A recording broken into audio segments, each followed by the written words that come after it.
guys, it's Olivia. Welcome back to your endocrinology chapter. In this section, I just want to quickly go over familial hypocalciuric hypercalcemia, and mainly I just wanted to throw this disease in here because it is a distractor that test writers will often use to confuse you between if we have a hyperparathyroidism or if it's just familial hypocalciuric hypercalcemia. So our pathophysiology of familial hypocalciuric hypercalcemia, or FHH, is that we have an autosomal dominant mutation in our calcium sensing receptor gene.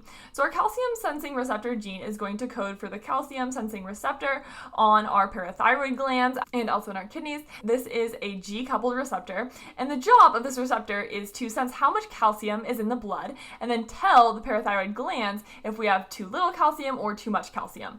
Of course, we know too little calcium is going to stimulate the release of parathyroid hormone, which then will go to the kidneys, stimulating 1-alpha hydroxylase to make the active form of vitamin D. The active form of vitamin D will go to the gut and increase calcium and phosphorus absorption. It will also go to the bone, increase bone turnover, and increase calcium and phosphorus release. And then finally, the kidneys, which are controlling this pathway, are going to increase calcium absorption and phosphorus excretion, raising calcium levels and decreasing phosphorus levels.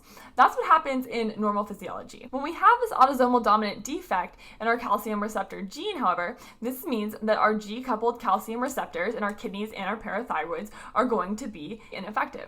Because these calcium receptors are integral for the suppression of parathyroid hormones, they're mediating some of this negative feedback that will turn off this system.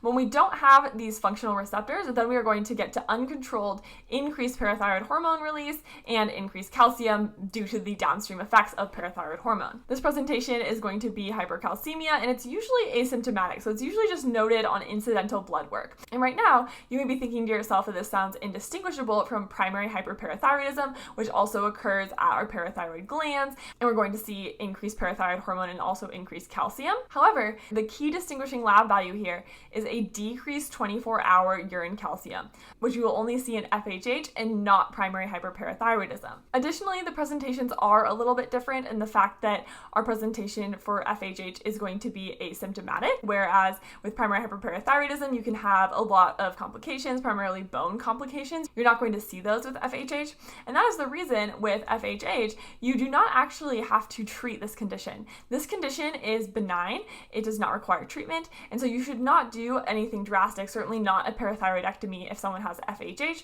whereas that would be on the table and that would be a consideration if we were talking about primary hyperparathyroidism. So quick recap here, FHH is a problem with this calcium sensing receptor on our parathyroid glands. Because we don't have that calcium sensing receptor active, we're not going to have any negative feedback. We're going to get increased PTH release. Increased PTH release is going to lead to increased calcium overall.